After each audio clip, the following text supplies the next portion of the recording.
प्रणाम, नमस्कार। बहुत स्वागत है आपका उस कार्यक्रम में जिसका नाम है हे प्रभु आनंद विधाता।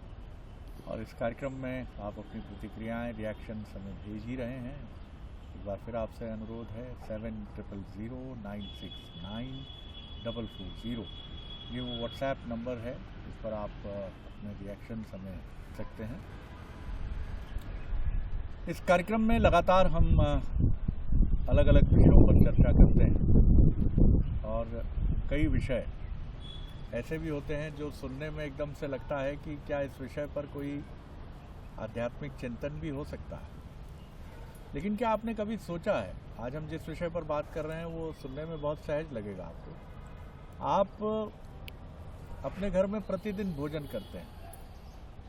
किसी दिन आप कहते हैं बहुत स्वादिष्ट है खाना, और किसी दिन आप कहते हैं कि आज आनंद नहीं आया। आप अपनी मनपसंद रेस्टोरेंट में जाते हैं, वहाँ भी यही उदाहरण है। कभी बहुत अच्छा है भोजन, कभी अच्छा नहीं। लेकिन कुछ स्थान ऐसे होते हैं, घर भी, ढाबे भी, रेस्तरां भी, जहाँ एक जैसा अक्षुण खाना आपको, अक्षुण यानी इंटैक्ट अंग्रेजी, यानी स्वाद बरसों बरस वही है। इसीलिए हम ऐसी जगह चुनते हैं। और जिन लोगों का अनुभव ग्राम्य जीवन का है, और ग्राम्य जीवन में भी आदिवासी या समाज के वंचित वर्ग के यहाँ जिनका आना जाना है और जिनके साथ भोजन का भी उनका संबंध है, तो वहाँ वो महसूस करते हैं कि उनके यहाँ भोजन का एक अलग स्वाद है। एक आदिवासी दूरस्थ वनांचल में चाहे वो टिक्कड़ सेक लेता है और उसको प्याज और नमक के साथ गाना गाते हुए जब उसका सेवन करता है, तो आप कहते हैं ऐसा दिव्य आनंद तो 7 सितारा या तमाम बड़े बड़े होटल्स में या घर में भी 56 व्यंजन बनने के बाद भी नहीं। कारण क्या है? कुछ लोग कहते हैं भगवान को भोग लगने के बाद हमारी रसोई दिव्य हो जाती है। कुछ लोगों का ये भी दावा है कि उनके खट्टे फल मीठे फल में बदल जाते हैं। वो मिठाई जो बहुत साधारण प्रतीत होती है, वो भोग लगने के बाद असाधारण हो जाती है। कारण जो दो प्रतीत होते हैं, एक तो मनोदशा है कि रसोई जब बन रही है तो घर का वातावरण कैसा है, और जो रसोई बना रहा है, भोजन बना रहा है, बना रही है, उसकी मनस्थिति क्या है। कई बार पाकशाला के रसोइये खराब मनोदशा में भोजन बनाते हैं तो उस होटल में बहुत बड़ा आयोजन भी फीका होता है।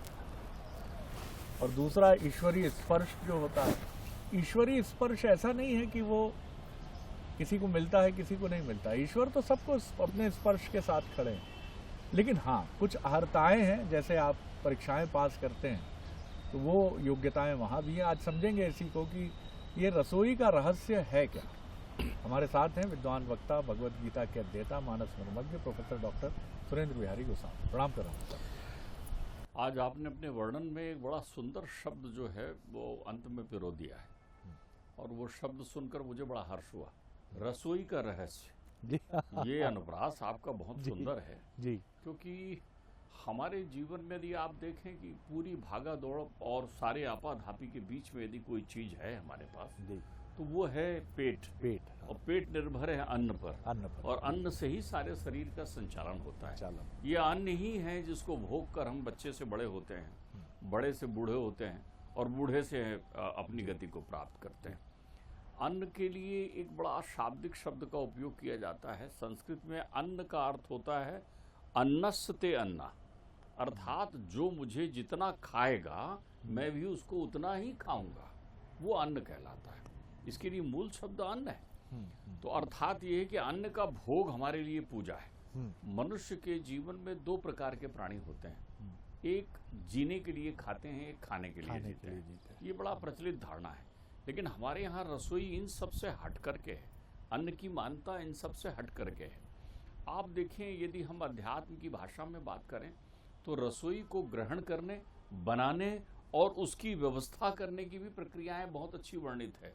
उस जमीन पर जो किसान के द्वारा न सींची गई हो, जहाँ हल ना चला हो, जहाँ किसान का श्रम सिंचन ना हुआ हो, उस उर्वरा जमीन पर उत्पन्न होने वाला अन्न, और एक वो जमीन जहाँ कृषक ने अपनी मेहनत और लगन से किया हो, उसके लिए वो मूल हो कि मुझे यहाँ अन्न उत्पन्न करना है, वो अन्न, दोनों के स्वाद में अंतर हो जाता है।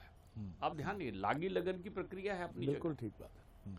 अब आप देखिए हमारे यहाँ आज के समय में अग्नि पूजा का महत्व खत्म हो गया है। हम उन सनातन पूर्वजों के पूर्वज हैं जहाँ अग्नि पूजा होती थी, और अग्नि तब पूजित होती है जब आपके घर में प्रज्वलित हो और उसमें रसोई बने। अग्नि की पूजा आपको दीर्घायु बनाती है। अग्नि की पूजा से आप हष्ट पुष्ट होते हैं, वो अपनी जगह है। बल बुद्धि और ज्ञान की प्राप्ति घर में बनी हुई रसोई से उत्पन्न होता है, वो अग्नि की पूजा है। अग्नि की पूजा कब पूरी होती है? जब बनती रसोई के बाद में जैसे ही आप रसोई का चम्मच उठा लेते हैं, ये देखने के लिए पास में कि कैसा सुगंध आ रहा है, बस वहां तक ठीक है। स्वाद आ रहा है ये मत देखिए आप। हम तो उसी चम्मच से जो है उसको ऐसा छू भी लेते हैं उसको।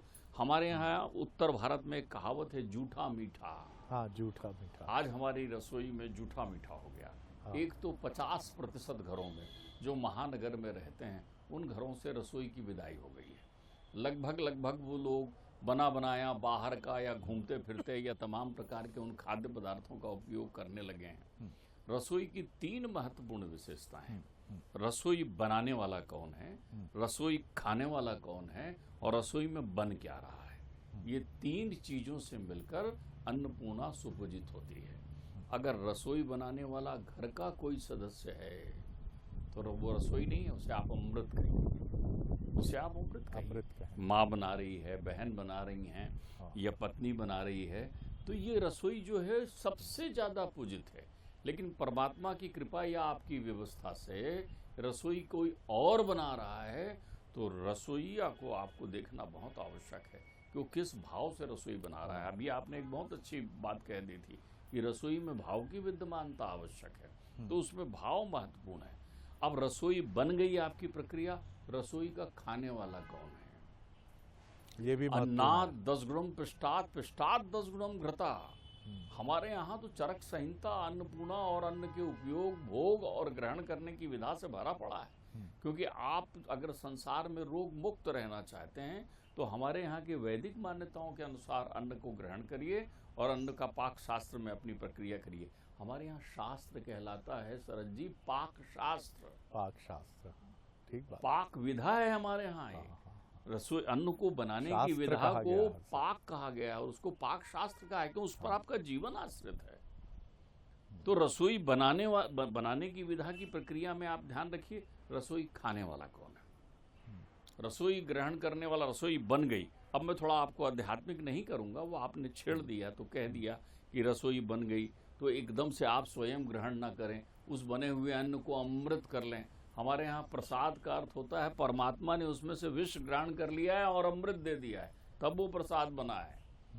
आप चाहेंगे कि आपका बना हुआ भोजन जो है संक्रमण मुक्त हो, तो सबसे पहले ठाकुर जी को दिखाइए ना, सबसे पहले आपके पशु पक्षी बैठे हुए हैं उनको दिखाइए ना, सबसे पहले आप वो अग्नि जिसने पकाकर अन्न दिया है उससे कहिए कि लो महाराज आप भी तो स्वाद देखो। हमारे यहाँ चूल्हे में थोड़ा सा बना हुए अन्न को डाल दिया जाता स्वाहा की तरह, इस रूप में कि अग्नि देवता आप ग्रहण करो, और ग्रहण करने मात्र से उसमें पुष्टता प्राप्त हो जाती थी। जैसे ही अग्नि स्वयं, क्योंकि अग्नि आपके भोजन को बचा कर पका रहा है, जला नहीं रहा है, बचा कर पका रहा है, तो अग्नि को तो ग्रहण करने के लिए देंगे। ये सारी विधाएं जो है आध्यात्मिक शैली की हो जाएगी। आज मैं आपसे थोड़ा वैज्ञानिक और मनोवैज्ञानिक बात करना चाहता हूँ। तो ग्रहण करने वाला कौन है? बिना जठराग्नि के ग्रहण करने वाले लोग खड़े हुए हैं, इसलिए उनके जीवन में जठराग्नि से उत्पन्न रोग हो जाता है। पेट से लेकर के सर से लेकर नक्सिक तक के सारी प्रक्रियाएं अन्न से ही संचालित हैं। बिना जठराग्नि आप ग्रहण ना करें। जठराग्नि का अर्थ हो गया भूख। भोजन तब करें जब भूख लगे, और यदि आपको भोजन के समय में भूख नहीं लग रही मतलब आप अस्वस्थ हैं। वाह। अगर आपको भोजन के समय में भूख नहीं लग रही है, क्योंकि भूखे व्यक्ति को ही भोजन ग्रहण करना चाहिए, तो व्यक्ति की पात्रता हो। जठराग्नि बढ़ाने का सबसे सर्वोत्तम तरीका है कि क्या आपने नित्य क्रिया की। नित्य क्रिया आपका आवश्यक है। हमारे यहाँ नित्य क्रिया का विधान है कि आपने मुख शुद्धि, तन शुद्धि की, विसर्जन किया, शुद्ध हुए। फिर हमारे यहाँ सबसे बड़ा विधान है कि आपको भोजन करने के पूर्व स्नान करना आवश्यक है। यदि आपने स्नान नहीं किया है तो फिर वो भोजन आपके शरीर को नहीं लगेगा जी। वो केवल शरीर को मात्र लगेगा। हमारे यहाँ आज के युवा जो है न जाने कितने दिनों बाद तो स्नान करते हैं वो, तो जब स्नान ही नहीं करते तो इसलिए देखिए उनके शरीर में पुष्टता नहीं रहेगी। आप अन्न ग्रहण करें और तेज ना हो आपके चेहरे पर, आप अन्न ग्रहण करें और उसका स्वाद ना आए आपको। आप किसी दिन स्नान करके, हमारे यहाँ तो वेद की मान्यता है, शतम विहाय भोक्तव्यम सहस्त्रम स्नानम आचरेत। 1000 काम छोड़कर आपको स्नान इसलिए करना है कि आपको भोजन ग्रहण करना है। वो भोजन अन्नपूर्णा जिसके लिए आप संसार में आए, जिससे आपके प्राण चलेंगे। प्राण तत्व का संबंध अन्न से होता है। ध्यान रखिए, प्राण का मूल नाम अन्न है। अन्न है, इसलिए आपने हर में प्राण अन्न लगा दिया। प्राण, उदान, उद आन, अन्न लगाया ना, उसमें अन्न लगाया हुआ है, तो प्राण का मूल नाम है, वो प्राण संचालित कर रहा है आपका। तो आपका स्नान करके भोजन करना जरूरी है। भोजन करने वाले व्यक्ति का ये परम कर्तव्य है। देखिए, प्रत्येक घरों में बुजुर्गों की ये शिकायत है, बड़े बूढ़ों की ये शिकायत है, आप उसको टेप रिकॉर्ड की तरह सुनते हैं और भूल जाते हैं। अन्न न छोड़, अन्न न छोड़। यदि आपने वो अन्न ग्रहण किया है जिसको छोड़ रहे हैं यदि आप, तो फिर आप सीता की रसोई नहीं समझते, आप द्रौपदी की रसोई नहीं समझते। द्रौपदी का वो वृतांत शरद जी, जिसमें उन्होंने एक अन्न के दाने से कृष्ण को संतुष्ट किया था, उस भोजन न छोड़ने की व्यथा बताई है आपको, कि उस छोड़े हुए एक अन्न के कण में इतना ताकत है कि वो एक अन्न का कण यदि पृथ्वी को प्राप्त हो जाए तो हजारों लोग भोजन प्राप्त कर सकते हैं। पृथ्वी के प्रतीक हैं परमात्मा, वो आते हैं, कहते हैं प्रकृति संतुष्ट, तो दुर्वासा के 10,000 शिष्य संतुष्ट हो जाते हैं। एक अन्न के दाना में अक्षय पात्र कहलाता है वो, जिसमें अन्न बनता है। तो क्या आप अन्न छोड़ते हैं? यदि आप छोड़ते हैं तो आपको ग्रहण करने की पात्रता नहीं है। फिर आप ग्रहण ना करिए उसको। फिर आप ग्रहण नहीं करते, फिर तो आप खाते हैं। यहाँ बहुत बड़ा अंतर है खाने और ग्रहण करने में। अन्न को यदि आपने ग्रहण किया तो वो भोग की वो चरम कृति है जो आपके शरीर को संसार के भोगों से मुक्त करते हुए तृप्त करेगी। तो अन्न ग्रहण करिए, आप ग्रहण करने की स्तुति करिए। हमारे यहाँ तो कहा अन्नपूर्णा सदा पूर्णा शंकर प्राण वल्लभे, लेकिन क्यों कह रहे हैं कि आप तो सदा पूर्ण करती हो, सब कुछ करती हो, शंकर को प्रिय हो। विष धारण करने वाले शिव को जो प्रिय है, तो सोचिए कितना बड़ा अमृत होगा। लेकिन किस लिए? ज्ञान वैराग सिद्धर्थम। अगर अन्न ग्रहण करने से आपके जीवन में ज्ञान और वैराग्य की प्राप्ति नहीं होती, छोड़ना वैराग्य का प्रतिलोम है, छोड़ना ज्ञान का शत्रु है। तो आप अन्न छोड़िए मत किसी भी स्थिति में। तो अन्न ग्रहण करने की ये ग्रहण करने वाले की पात्रता हुई। अन्न ग्रहण करते समय ये जितने प्रकार के वार्तालाप और चर्चाएं हैं, इनसे मुक्त रहिए। देखिए, रसोई की शोभा हो रही है, वहां पर आवाज आ रही है दाल चलाने की, रसोई बनने की, और आप मध्यम मध्यम स्वर में बात करिए। अन्न कभी अकेले मत ग्रहण करिए। अन्न ग्रहण करने का सूत्र है, कभी अकेले ग्रहण मत करिए। आप देखिए, कृष्ण बैठे हुए हैं तो अपने मित्रों से घिरे हुए हैं, हाथ में अन्न का कौर है और सारे मित्रों को खिला रहे हैं, सबको खिला रहे हैं, सबसे मीठी मीठी बात कर रहे हैं, मध्यम बात कर रहे हैं। उस समय क्रोध का त्याग कर दीजिए। आपने देखा होगा बहुत सारे लोग ऐसे हैं जिनका भोजन करना मतलब एक बहुत बड़ा तूफान घर में होना। नमक ठीक है कि नहीं, मिर्च ठीक है कि नहीं, बनाने वाले ने बनाया है, कितने प्रेम और अनुराग से बनाया है। शतम विहाय भोक्तव्यम, 100 काम छोड़ देना भैया, नमक ही तो कम है ना। आप भोजन करते समय पूछे ना तो भी आप वाह वाह क्या बढ़िया, कितना सुंदर, कितना मीठा, अच्छा, अरे वाह क्या अच्छा बना है। और अगर आपको नमक कम लग रहा है तो आप ऐसी स्थिति में बड़ी नम्रता के साथ कहिए, बेटी थोड़ा नमक दे देना, बहन जी थोड़ा नमक दे देना, मैं नमक थोड़ा ज़्यादा खाता हूँ। अब आप देखिए, आपने भोजन की प्रशंसा, प्रत्येक शब्द, हर बनी हुई विषय वस्तु की प्रशंसा करिए। उस व्यक्ति को देखिए जो तपती धूप में काम करने के बाद नमक रोटी मुरा कर खाता है, और जितने आनंद से खाता है कि जिसकी सीमा नहीं अपनी पुटरिया खोल करके।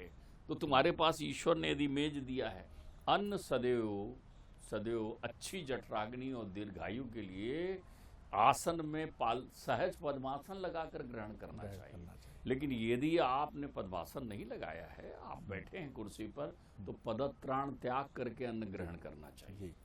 कभी भी भोजन ग्रहण करते समय पैरों में जूता चप्पल इत्यादि नहीं होना चाहिए। स्पर्श बना रहे पृथ्वी का, ये भाव रखिए आप उसमें, तो ये व्यवस्था बनी रहे। अब आप देखिए, आपने अन्न की प्रशंसा की, अन्न आपके लिए 100 गुना ज्यादा पुष्ट हो गया। कौन सा अन्न ग्रहण करें? तो हमने आप सामने वाले ने पूछा कि गुरुजी हम कौन सा अन्न ग्रहण करें? मैंने कहा अन्न से तुम्हारे जीवन का संबंध है। कितने दिन जीना चाहते हो? दीर्घायु रहना चाहते हो या अल्पायु रहना चाहते हो? यदि दीर्घायु रहना चाहते हो तो सतोगुणी भोजन ग्रहण करिए। अल्पायु रहना चाहते हो तो दुनिया में जो खाना हो वो खाइए। मनुष्य तो भोग ग्रहण करने के लिए आया है, संसार में सब कुछ उसके लिए खुला हुआ है, जो वो खाना चाहे सो वो खा ले। तो अगर इन प्रक्रियाओं में अन्न के मध्य में जल ग्रहण न करें, थोड़ा ग्रहण करें, भोजन मध्य जलम विषम, आपकी जठराग्नि को कम करेगा। मुरा के खा रहे हैं, आराम से खा रहे हैं, ये प्रक्रिया हो गई आपके अन्न ग्रहण करने की। ध्यान रखिए, अन्न ग्रहण के पश्चात क्या करें। देखिए, मैं आपको पिताश्री के द्वारा बताई हुई आपके, बल्कि हमारे हे प्रभु आनंददाता के लोग ये प्रयोग करके जरूर देखें। मैंने तो अपने जीवन में देखा, मुझे बड़ी अच्छी प्रक्रिया समझ में आई। पिताश्री क्या करते थे कि वो भोजन करते थे, उनकी थाली में कोई भी अन्न का दाना छूटता नहीं था, और भोजन करने के उपरांत जब वो हाथ धोते थे तो बढ़िया अच्छे से जल में हाथ धोते थे। उन्हें साबुन नहीं लगाया, क्योंकि सतोगुणी भोजन होता था, इस रूप में नहीं। आपको साबुन से हाथ धोना है, थोड़ा पल रुक जाइए, ये प्रयोग जरूर करिए आप। तो वो उन्होंने अन्न अपना हाथ धोया अच्छे से, खूब बढ़िया पानी से धोने के बाद वो हाथ को पोंछते नहीं थे। जिनको आंखों की समस्या है, जिनकी आंखों में दिव्य दृष्टि चाहिए, जिनको अपने चेहरे पर तेज चाहिए, जिनको ये लगता है कि वो उनका दिमाग बड़ी सजगता से काम करते रहे, भैया चश्मा लगाते हो तो उतार दो, नहीं लगाते हो तो ये करने के बाद हाथ यूं किए और दोनों हाथों में पूरी ऊर्जा अन्न की है। पूरी ऊर्जा जिस अन्न को आपने ग्रहण किया है उसकी है। आप प्रयत्न करिए कि जितने भी कृत्रिम साधन हैं अन्न को ग्रहण करने के, उसका कम उपयोग करिए, हाथों का उपयोग अधिक करिए। और आपने जैसे ही वो हाथ झटकार के अपनी दोनों आंखों में, जैसे मैं आपको बताऊं इस रूप में, ये यूं मैंने पोंछ दिया, बस एक बार भी कर लिया आपने तो पर्याप्त हो गया। एक बार भी कर लिया तो आपकी आंखों में दिव्यता का समावेश हो जाएगा। आपको उस समय एक बड़ी मिठास सी अनुभूति होगी, आपने स्पर्श किया है उस रज का, उस कण का, उस ऊर्जा का जो आपके हाथों में था। ये प्रयोग पिताश्री के बताया हुआ है। बहुत सुंदर है डॉक्टर साहब। मैं और थोड़ा सा रोकूंगा। जी। जितनी भी रसोइयाँ होती हैं, उन सब रसोइयों में एक नाम बड़ा सुंदर होता है, सब लोग कहते हैं सीता जी की रसोई। तो मेरे मन में संशय हुआ, तो मैंने कहा पिताजी से पूछा ये प्रश्न कि सीता जी की रसोई। अयोध्या घूमने गया तो उन्होंने कहा सीता जी की रसोई, जहाँ देखा लिखा हुआ तो सीता जी की रसोई। मैंने कहा इसकी गूढ़ता क्या है, सीता जी की रसोई? अरे बोले उन्होंने अगस्त मुनि को अपने यहाँ भोजन के लिए आमंत्रित किया था। अगस्त जैसे कुंभज ऋषि संसार में नहीं, एक दिन मैया की इच्छा हुई, राम लला भोजन करते थे, बोलते थे आहा क्या सुंदर बना है। लक्ष्मण जी करते थे, आह माता जी कितना बढ़िया बना है। हनुमान जी करते थे, वाह माता जी। उनको लगा ये सब लोग बोलते हैं ये सेवाधारी, एक आध कोई अच्छे श्रेष्ठ संत को बुलाकर भोजन कराऊं घर में तो परमानंद की प्राप्ति हो जाए। तो उन्होंने परमात्मा से कहा कि एक संत को आप मैं चाहती हूँ। तो बोले किसको बुला दूँ? उन्होंने ध्यान किया, बोले अगस्त मुनि जी यदि मेरे रसोई में आकर भोजन कर जाएं। ध्यान रखिए, अगर आपकी रसोई में अतिथि नहीं आ रहे हैं और विद्वान नहीं आ रहे हैं, बड़े बुजुर्ग सम्मान से भोजन नहीं ग्रहण कर रहे हैं, तो उस अन्नपूर्णा का कोई अर्थ ही नहीं, कोई अर्थ नहीं। तो उन्होंने अगस्त मुनि को अपने यहाँ बुलाया। अब अगस्त मुनि, परमात्मा ने स्मरण किया, अगस्त मुनि आ गए, बोले माता जी, बोले भोजन पर निमंत्रण। और अगस्त मुनि, देखिए अन्नपूर्णा सदा पूर्णा कैसे होती है, ये कितना सुंदरतम उदाहरण है जीवन का। और अगस्त मुनि ने भोजन शुरू किया तो मैया जल लेकर पहुंची। उन्होंने कहा नहीं मैया, मेरा जब भोजन आधा हो जाता है ना तब मैं जल ग्रहण करता हूँ, अभी रुकिए। अब मैया ने परसना शुरू किया, 1 2 3 4 100 200, अब मालूम चले पूड़ियाँ ही पूड़ियाँ अगस्त मुनि जी खा रहे हैं और ग्रहण कर रहे हैं और उनको ध्यान नहीं है। मैया घबराई, मैया समझ गई ये मुनि महाराज कोई लीला कर रहे हैं। उनने अपने बेटे को आवाज़ दी, गणेश प्रकट हो, तो आदि शक्ति हैं, तो वो अपनी दोनों बहुओं को लेकर आ गए रिद्धि सिद्धि को। तो रिद्धि सिद्धि भी उसी रसोई में जो है वो भोजन बनाने में लग गई, और गणेश जी जो है वो बढ़िया पूड़ियाँ निकालने लगे। अब रिद्धि सिद्धि है, प्रत्यक्ष भंडार, तब भी मालूम चले जल ही नहीं मांग रहे हैं, आधा भोजन नहीं हुआ है।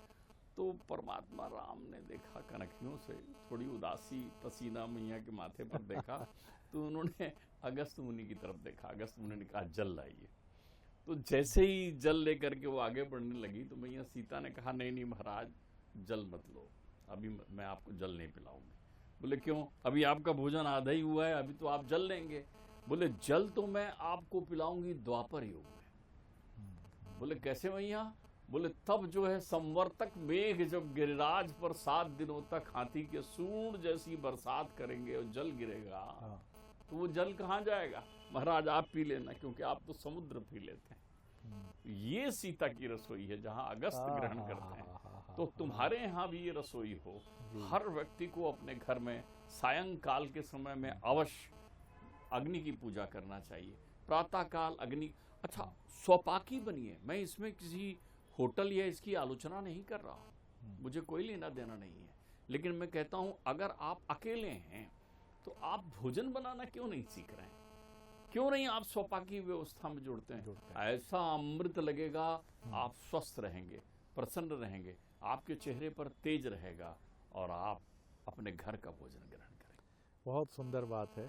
तो देखिए कितनी सारी बातें निकल आई, और इन सब के पीछे कहीं ना कहीं सनातन परंपरा का वो 5000 साल का एक इतिहास है, एक ट्रेडिशन है जो निरंतर आगे चलता है और ये बताता भी। और कई सारी बातें असल में हम बड़े उत्सुक रहते हैं कि आखिर इसका वैज्ञानिक आधार क्या है।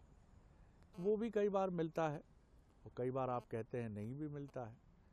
इस बहस में उलझे बिना ये बात तो बिल्कुल सही है, जिसको आप भी और हम भी मानते हैं कि काम मन से किया जाए तो सफल होता है। यहाँ भी गणित वही है, और कुछ चीज़ें ऐसी हैं जिनको मानने में कोई हर्ज नहीं है, जो आपकी सहायक हैं, आपके जीवन को ऊर्जावान बनाती हैं, चाहे वो अग्निदेव हो या अन्य देव हो। इनको देव तो माना ही गया है सनातन परंपरा में। बहुत ही, और सीता जी की रसोई का रहस्य तो आज मैंने भी पहली बार सुना, समझा, पढ़ा तो कई बार, लेकिन आज उसका अर्थ समझ आया कि ये कथा अगस्त ऋषि से जुड़ती है। बड़ा आनंद आया डॉक्टर साहब। अगले एपिसोड में एक और विषय लेकर उपस्थित होंगे। प्रणाम, नमस्कार।